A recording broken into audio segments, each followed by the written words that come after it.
We all love comics and comic book characters, but if there's one thing we love more, it's controversial opinions about comics. I put out a post on my Twitter and my Blue Sky and my Patreon Discord server for your spiciest and most controversial opinions about comics and comic book characters, and we're gonna talk about some of them. Just know that this is all good and fun, you know, opinions are just opinions after all, and we can still disagree on certain things while still respecting each other as people and human beings. Which is why the first one is... You son of a kid! I'm sorry, I don't know what came over me there. This video is brought to you by Raycon. Raycon's wireless earbuds are known for their sound quality that rivals the big audio brands, but at a fraction of the price, including their new upgraded everyday earbuds. Like the previous model, the earbuds have tap functionality for play pause and your voice assistant, customizable sound profiles as well as an awareness mode, but now they also have multi-point connectivity, IP66 sweat resistance, and active noise cancellation. Plus 32 hours of battery life with wireless charging and quick charging. I've been trying to focus on my health lately, and I use my Raycons when I'm out for a walk, or on the flip side, when I'm listening to video essays while I play Fortnite, which I know half of you are doing right now. The IP66 dust and water resistance means if you accidentally leave them in your pocket and they go through a load of laundry, it's not a problem. And active noise cancellation is perfect for when I end up getting overstimulated because of the constant stress of trying to run a YouTube channel. Anyway, click the link in the description or go to buyraycon.com/troyaboyo to get up to 30% off your Raycon purchase site-wide plus free shipping. Thanks to Raycon for sponsoring this video, and thanks to my patrons for able to get all my videos early and ad-free for just $1 a month. All right, I did not script any of these, so if this is a little off the cuff, that's probably why. Green Goblin being Spider-Man's arch nemesis doesn't make any sense thematically. What the fuck does a green troll who throws pumpkins have to do with a guy all about spiders? I don't really agree with this. I think that Norman Osborn is such a good villain for Spider-Man because of the class differences. I mean, you've got this guy who is like famously the working class superhero, and his most famous villain is this evil, gross billionaire who puts on a mask and goes throwing around pumpkins. And like, I don't think that all of the villains necessarily have to like relate to the spider aspect. I think the one who does the best is Scorpion, and I do wish that Scorpion was framed a little bit more like Spider-Man's arch nemesis as opposed to something like Venom or Goblin. But I do think thematically Goblin works really well as like an antithesis to Spider-Man. The Absolute Universe is the same as the New 52. It depends on what you mean by that, because if you mean it in the sense of like the New 52 was a good place to start reading comics and Absolute is also a good place to start reading comics, like yeah, totally. Like Absolute Batman is like doing gangbusters right now. It's really impressive. But if you mean it in the sense of like they're both dark and edgy editorial shakeups, I don't think I agree with that. I think like maybe surface level I could understand. Firstly, Absolute's not even a reboot, you know. New 52 was a full reboot and there was a lot of issues that came with it because of that. But Absolute is just its own thing entirely. But the thing is that New 52 was notoriously bad for the creators, which is why a lot of those early books are really rough. You have a couple like really great ones like Batman and stuff like that, but for the most part, there was so little creative freedom, and like even some of the best comic writers like in the industry were pumping out books that weren't too good, versus Absolute, which all of these books are so creator driven. My friend Owen did an interview with Jeff Lemire, who's writing for Absolute Flash, and he said that basically DC is letting him do whatever he wants with this book, which is super refreshing for a big two comic. And it's why I'm so defensive of like the Absolute Batman logo. Like I was willing to fight people over this. Absolute Batman is such a Scott Snyder and Nick Dragotta story, and like they're putting everything into this, and all of the decisions are purely 100% intentional. And so when people just kind of wrote it off because of the logo, it like really frustrated me. Flash's rogues gallery is majorly overrated. Outside of Reverse Flash and Gorilla Grodd, his other rogues would be very low priority villains anywhere else. I will fight you on this. Aside from Reverse Flash, like Reverse Flash is my favorite DC villain, period. The Rogues, second tier for me. I adore that team to death. Captain Cold alone is such a fun and interesting character. I do think it's impressive how they are characters that, despite not really getting much adaptations, like I know we had Captain Cold and Heatwave in the CW stuff, but like the Rogues as a whole was never really given a proper treatment, I think. Despite not having a strong adaptation like that, they are still relatively popular characters purely just because of how cool they are in concept. Spider-Man should have organic webbing. Like, yeah, I know web shooters equals smart, but organic webs equals better. I don't know. I don't really have a strong opinion about the web shooters. I prefer them to be mechanical. I think saying that they equal smart is a bit of an oversimplification. Like everybody always says this, but like they are a very easy way to showcase Peter Parker's character and like his scientific knowledge and his engineering knowledge and stuff like that. But on top of that, I do really like the story engine that they kind of provide, where there's the risk of them running out, or maybe because of issues with his Peter Parker life, he forgot to refill his web shooters, and so because of that, it impacted his Spider-Man life. You know, like you want that push and pull between the two identities, and I think it allows for interesting moments of like improvisation. And also, I think it's a fun little gimmick and a little gadget that doesn't necessarily have to be tied to superpowers. I do understand the issue where it's like, well, if anyone can wear the mask, then that same person would still have to build the web shooters. I do like the thought of it being more like body horror-esque. I think that is fun. I think Spider-Man should always be a little bit gross, a little bit freaky. Again, it's not something that like I really have super strong opinions about, but like he hasn't really had organic webbing super frequently. I mean, there's the Raimi movies, which were supposed to be mechanical web shooters from the start, but then the origin was simplified to make them organic. And then like a couple of years in the comics at most. I don't even want to say that long. And then obviously the symbiote, but that doesn't really count. They don't happen very often. And so like, I don't understand why there's such a strong opinion about them. Jason Todd should be by all means the most interesting Robin, purely based on him having grown up a dirt poor quote unquote criminal who has all the class empathy that Bruce often lacks, yet very few writers actually go all in on this, and instead he's just mad Robin. I totally agree with this. It's part of the reason why I love Terry McGinnis so much. And I think the problem becomes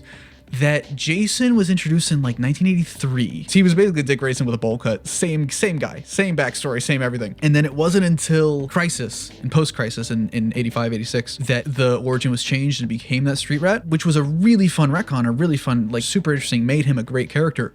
But then they killed him like right after.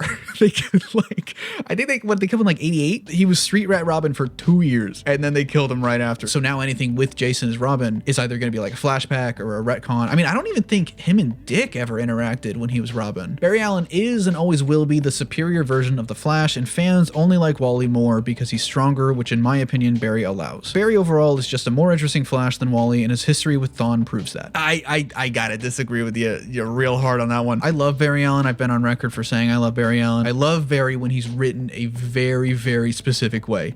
And the problem is he's not really written that way very often. Barry is an important character because he was the start of the Silver Age. And then when he died in Crisis on Infinite Earths, that was a big deal. It was a big representation for moving out of the era of the Silver Age and into the Bronze / modern age of comics and modern age of storytelling and how we tell these stories. And so because of that, that means that Wally is really the first Flash who had modern storytelling and modern storytelling styles. And Wally was the first time the Flash was considered relatable. He very much became like the Spider-Man of DC. It's just funny because DC has like 50 Spider-Men that it constantly switches in between. And so when Barry came back, they started putting more of Wally's personality into Barry. They started making him more relatable and funnier and younger and all that stuff. And I don't think that works for Barry very well. Barry is really good when he is the corny Silver Age 70s dad, you know? And I don't think Wally's popularity has anything to do with power scaling. Like I don't give two shits about power scaling. Like that's not a conversation that's ever worth it for me. If anything, I would say that popularity is probably because of the DCAU show, which it was a pretty solid adaptation of Wally, despite the fact that they gave him Barry's job for some reason. Don't know why. And I think it goes to show that like your favorite character is usually just the one that you've read the most of. And it's also why I think a lot of people nowadays think that Barry is their favorite Flash, because they watched the CW show or the movies and they read the Barry comic. And I will say, I do think that I like Eobard Thawne more than I like Hunter Zolomon, just because Thawne is just such a hater and he's so fun. But Zoom is also a really cool character. Realism is a terrible metric for evaluating comic book art, yet it's the most commonly used by the majority of readers. Totally agree. I think it has to fit the story. You can't replace traditional comic art with realism, Alex Ross type art and expect the comic to feel the same and expect the comic to work the same, because like that kind of art demands more presence and demands more space on the page, which inherently changes the pacing and the feel of the comic. And it's actually interesting in this day and age of like AI,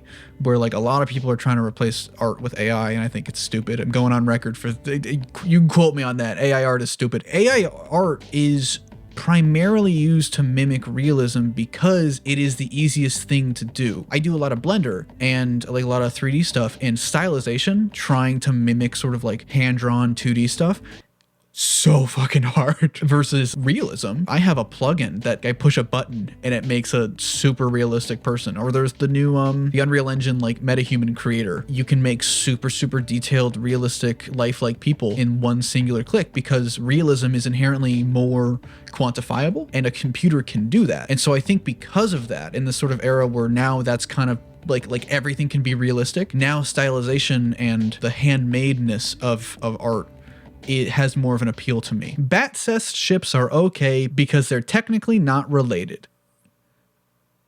I think I'm just gonna skip this one if that's okay with you all. Comics need to ditch the monthly format and release by volume, or learn how to make single issues feel like a satisfying story again. Oh my god, you have no idea how much I agree with this. I've been annoying my friends every day because I keep on bringing this up. Every comic nowadays is written for the trade, to kind of a detriment to the story. Something like Ultimate Spider-Man, which is one of my favorite books right now. It is not really a great experience when you're reading it month to month. The pacing is really slow. It is a slow burn book, which is part of why I like it. It is very frustrating when you wait a whole month for a 22-page book and then nothing seemingly really happens in that comic. But then when you read all 6 issues in one sitting, it's a genuinely really great experience. In the last video, I mentioned the Rogues comic by Josh Williamson and Leo Max. That book's really cool. That book is really fun. It did not need to be a 4-issue miniseries. Just drop it all as a graphic novel and it would have sold better. I think the single issue format, it's mainly done to fund the rest of the comic moving forward. And on top of that, trades and graphic novels are easier to distribute. And I think it's why those